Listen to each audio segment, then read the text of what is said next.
Good morning, guys. Just wanted to give you a little tour of the veggie patch. So here we have a bunch of squashes. Now we're having a problem with cucumber beetles, which is why these poor leaves are all kind of like black and chewed up. They've been treated with diatomaceous earth, and I think we might have had to spray with sulfur to try and deter them. You can see some of the cute little squashes here, but these cucumber beetles are causing quite the havoc. When they infest a plant, they cause the flowers to die often, or if the flowers don't die and you do get some fruit, the squashes just tend to sort of rot on the vine, which is not good because you can't eat them. Can't eat rotten squashes. So yeah, you can see like it's pretty gory, kind of gross, but we do have viable flowers in there and some little squashes trying to grow, which is excellent. Now down this row here we've got our watermelon radishes. So they're obviously the leaves are green, but the radishes themselves are kind of variegated. From green to white to pink is sort of how it works. So it kind of looks like watermelon. And then we have some restoration lettuce. A lot of the restoration lettuce is being used in a seed saving program, which is pretty nifty. And then this is our arugula. We're going to harvest a bunch of that a little later today because she's ready to be eaten. Now, yes, it is up here. So just up this way, we also have green onions. So these are bunching onions, so they're meant to be eaten fairly small and used like a green onion, I guess. As you can see, the pumpkins are kind of taking over. We thought we had spaced everything out well enough, but yeah, these squashes, they want to take right over. And this little white guy is one of our Lumina pumpkins. They're absolutely gorgeous. I can't wait to see what they taste like. But yeah, there's tons of pumpkins. These, stepping on things. These up here, these guys are the Stella Blue pumpkins. They're absolutely gorgeous. They have this beautiful dusty blue color. Now we have some of our beans. These are the Black Valentine beans.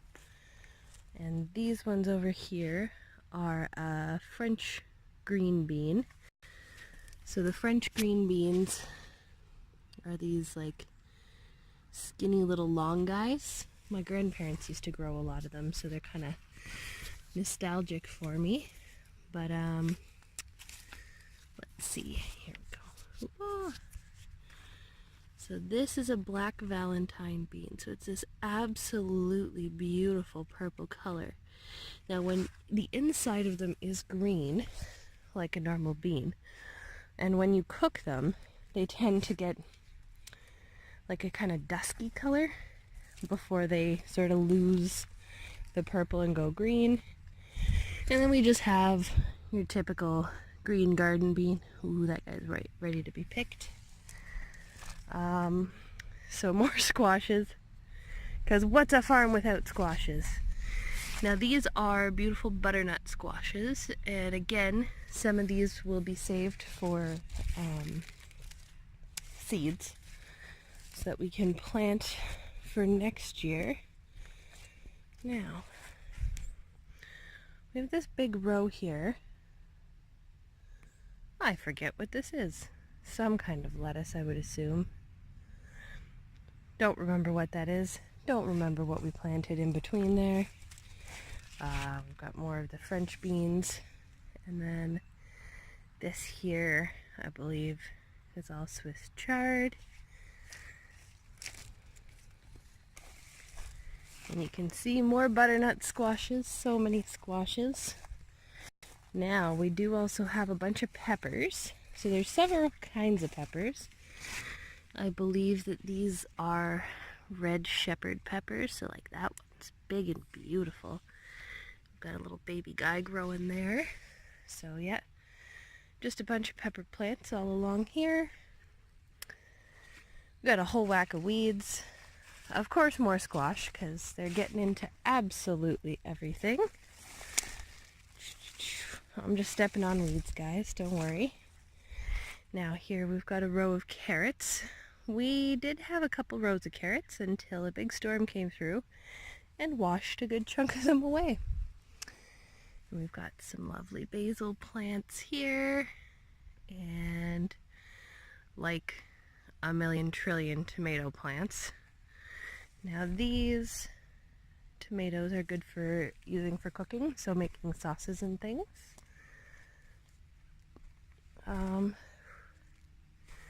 And these are our big beautiful kales. So this kale has been growing all summer, and we've just been harvesting as we go, so you can kind of see where all of the leaves have been picked off. So basically you just harvest 2 or 3 stalks at a time, and the plant will keep producing. Now this is rainbow Swiss chard, so you can see all of the beautiful colors. So we've got like pink, and it goes through to like orange, red, yellow. Absolutely gorgeous. And then more kale. What's life without a butt ton of kale? And yeah, oops. Again, we have many tomato plants. More plum tomatoes. Yeah, I think these are pretty well all plum tomatoes. I don't know what kind of tomato this is, but I think it's just a normal tomato. Not everything has to be fancy, right? Right. So yeah, we've got, ooh, look at that pretty color. That's absolutely gorgeous. I love the Swiss chard. Plum tomatoes. And we've got these like big old kind of beefsteak tomatoes. Those guys are not even close to ripe yet. And down here we have a bunch of cherry tomatoes. So when the tomatoes fall off and get all kind of sad and look like they're dying down there, we feed those ones to the pigs. They love them. They go totally bananas. What do we got down here? So, and these are our Falk potatoes. So, yeah, this is the one I was telling you about, that the University of Guelph developed. So I didn't even know that the University of Guelph developed new plant strains, I guess. But it's a thing. So these guys are supposed to be perfect for our climate. They were developed specifically to grow here. So where we live, it gets real cold real quick. There's a chipmunk behind me. And our soil tends to be kind of sandy, almost like there's sort of like a layer of topsoil and then basically like sand and clay. So it can be tricky to grow things here. We've got some like little lettuces kind of hanging out in between the potatoes. So yeah, the farmer I work with was telling me, you'll see all these like little pink kind of flags kicking around. So that marks off the best plants, the biggest, most beautiful plants. So hopefully it has the best potatoes. And what you do the first year, you select 12 plants and you save the potatoes from them to use as seed potatoes. And the next year you plant them all together. And then you pick, I think it's the 8 best plants of that year's crop. And again, you save all of the potatoes from them to use as seed potatoes and replant. And then I think you take the best 4 and do it again. Next year the best 2. And after 4 years of this selective breeding, you end up with your own like nameable strain of potato. which is absolutely fascinating. I had no idea that that's how this worked. Ooh, and here we have some more peppers. Oops. Some lovely, lovely sweet peppers. I can't eat them. So as beautiful as they look, I don't know how they taste. They make me feel pretty sick, so I just kind of avoid them. Ooh, we got a lovely huge zucchini here. Isn't that gorgeous? I just love how shiny the rind is on that. I don't even know. The skin. Beautiful, healthy looking skin. Gorgeous zucchinis. But yeah, back to the potatoes. That was a cool little discovery I made, how to breed potatoes. So give it a few years and there may be a miss a potato. Who knows? Who knows? We did plant some purple tomatoes in the back, and I've got a bunch of them that I'm going to use for seed. So maybe I'll have a fancy purple potato.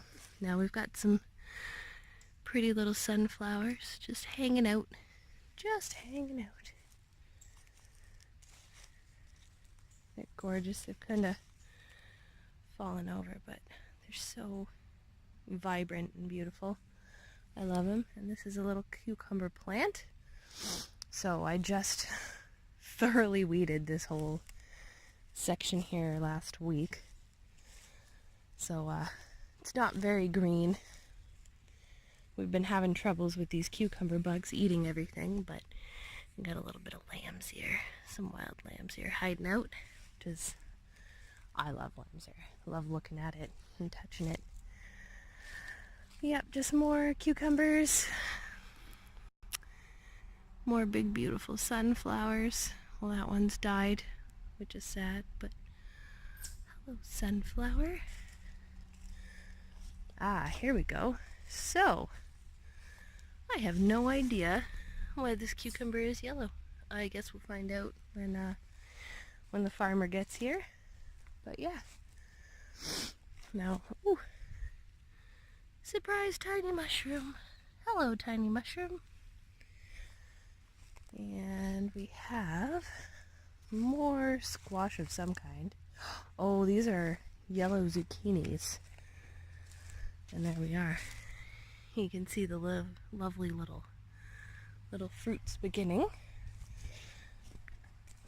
Ow. Dirt in my boots. Oh well.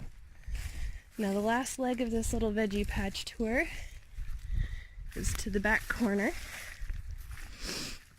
And what do we got going on back here?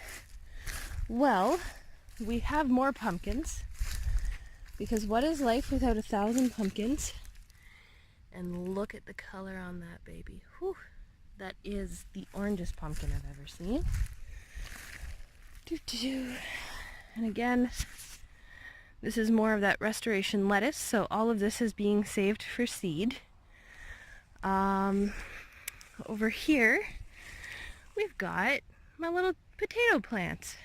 So these are the purple potatoes that I planted at the beginning of this summer. Now, I'm sure you're thinking, ew, those potato plants look all dead. You're not very good at this. But that's how you know they're ready. Once the plant is as dead as possible, then you dig up the potatoes underneath. I dug up a few last week, and we have more pumpkins. As always, you can never get too many. Now, I don't know what breed this is, but they have gotten kind of eaten up. They're a little stunted because we've been having really weird weather lately. As you can see, these guys are just totally ravaged by the potato bugs. I don't even know. Or cucumber beetles. So, I see no fruits here. We can hold out hope. That's kind of all we can do at this point. Lots and lots of weeds. With this size veggie patch, it's kind of hard to hand weed all the time. I mean, unless you stay right on top of it from the get-go. But unfortunately, I can't be up here all day, every day. Otherwise, it would be immaculate. Ooh, or as immaculate as I could get it. But yeah, I think that's it. That's the Veggie Patch tour for today. This is going to be a long video, but I hope you found it interesting, and I guess I'll see you in the next one. Bye.